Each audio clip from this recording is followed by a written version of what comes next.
Oh, yeah. What's up? What you on? I'm chilling.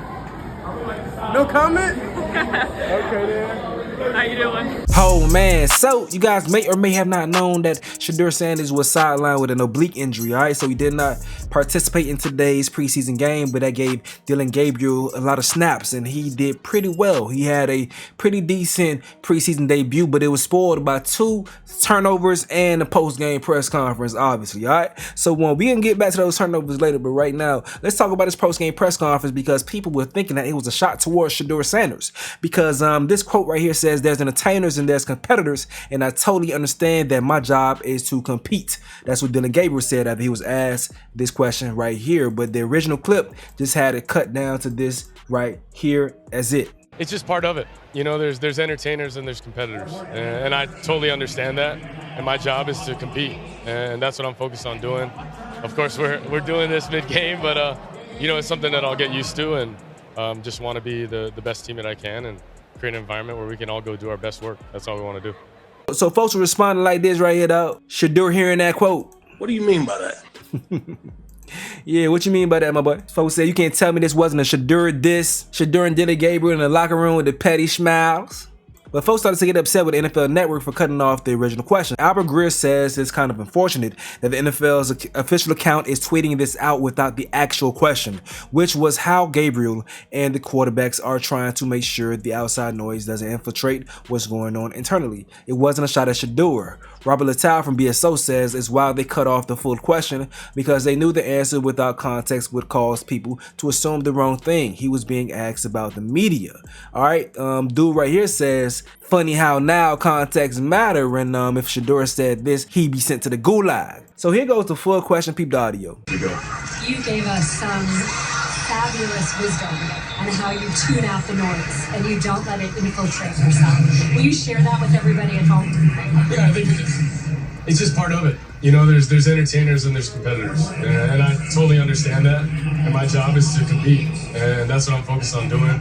Of course, we're doing this mid-game, but you know, it's something that I'll get used to, and just want to be the best team that I can and create an environment where we can all go do our best work. That's all we want to do. Okay, so with that context, does that change things for you? Does it change things for you? All right, now let's go ahead and move on forward. All right, now Dillon Gabriel did speak to clear things up when asked about that question and the response in the post-game press conference. What do you mean? There's a quote that you said there's entertainers and competitors, and I'm a competitor, and I understand there's entertainers. What context was that quote given? You know, all you in this room are entertainers, and you have a job to do, and I respect it, right? And I'm a competitor, so I have a job to do as well. And I think, you know, just understanding that, that's how I've lived by, and I've said that multiple times. So definitely not a new quote, but something that I've definitely said. So you were referring to media as the entertainer? Yeah, I just said that. Can you explain? First off, I'm all about our team, you know what I mean, and each other. I would never make that, and I've said it before, that's why it's interesting, but for me, I've explained it. Entertainers are you all, competitor, that's what I am, and all my teammates, and we both have jobs to do, so that's it. Okay, all right. Homie says, so the media are entertainers. Interesting. What y'all think? Do y'all think it was some, you know, some digs right there? Was it a shot, or was he really speaking towards the media? Let me know in the comment section below, but let's keep this thing pushing though. So this is the comparison between the two quarterbacks, dog. Dillon Gabriel went 13 for 18, 143 yards, led to one drive that scored a touchdown, but also had one interception, which was a pick six, so he gave some points away, and also, you know, he had a missed handoff that resulted in a fumble. Whose fault it is, I don't know. It could be either one of their faults, but 2 turnovers. Shedeur last week went 14 for 23, 138 yards and 2 touchdowns, and also led to another touchdown scoring drive, you know, with a reverse, I believe, a reverse. Now, based on what I've seen from both quarterbacks, Shedeur tries to get to the second and third read much more than Dillon Gabriel. He's much more of a rhythm thrower. He likes to find the first option and get it out within rhythm. Sometimes he gonna get stuck on that person and it may result in turnovers or deflections, but he gonna try to drill it in there. He's very confident in his arm, but it looks pretty smooth. He keeps the offense moving down the field. Shedeur Shedeur likes much more bigger shots. He's probably gonna hold on to the ball a little bit more than Dillon. But in the last game, I didn't see that much issues with him holding on to the ball, causing crazy sacks and things of that sort. It was some crazy scrambles, but he got rid of the ball, you know, some yards, so it wasn't too much negative yards when Shedeur scrambled. So both the young quarterbacks are still some things to work on. I would say I like the play caller much better this week for Dillon Gabriel. I think the play call was much more simplified for Dillon because it seemed like it was a lot of the first reads were open, get it out quickly. But the interception, it was a play action levels route. And the receivers, they were kind of close together. The receiver and the tight end were close together. Then one of them ran the wrong route or had the wrong depth. Either one of the two, but Dillon shouldn't have forced that throw in there. And that resulted in the interception because neither receiver knew who the ball was for, so they were trying to watch out. And the ball fell right into the DB's breadbasket and he took it to the crib. So you can't make those type of mistakes. You got to be the one to throw the ball away on that one, even though you know those receivers are going to get chewed up. So Stefanski did stand up there and take up for Dillon because he says this right here. There shouldn't be. They're out of their sandbox. They were in the wrong area of their sandbox. We'll get that cleaned up. That's something that's kind of what I'm talking about, Tony, where things like that happen in these games.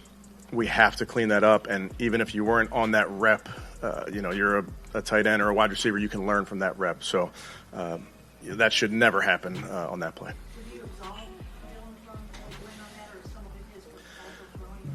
Yeah, obviously that can never happen on that play. There's things, not all interceptions are created. So he's protecting the young quarterback.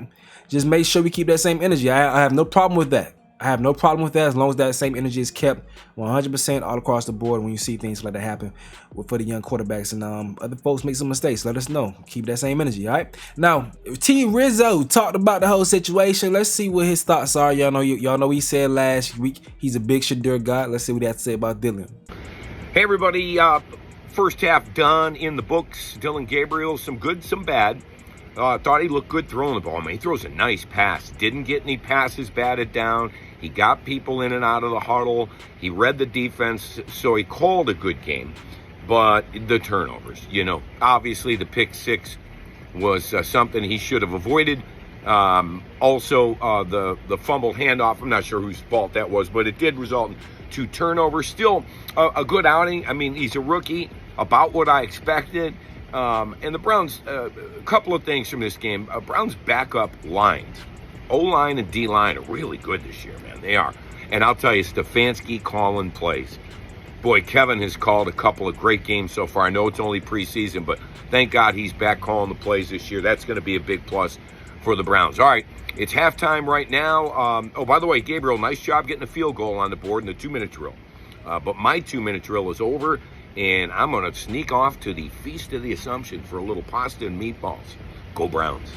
Yeah, I agree pretty much with his take. Now, y'all know Tony Grossi. Let's see how he's progressed with how he's speaking on the situation. So he says, safe to say operating the quarterback position is not a problem for Gabriel. Okay. Then he says, everybody wants a microscopic comparison of Sanders and Gabriel games to further their agendas.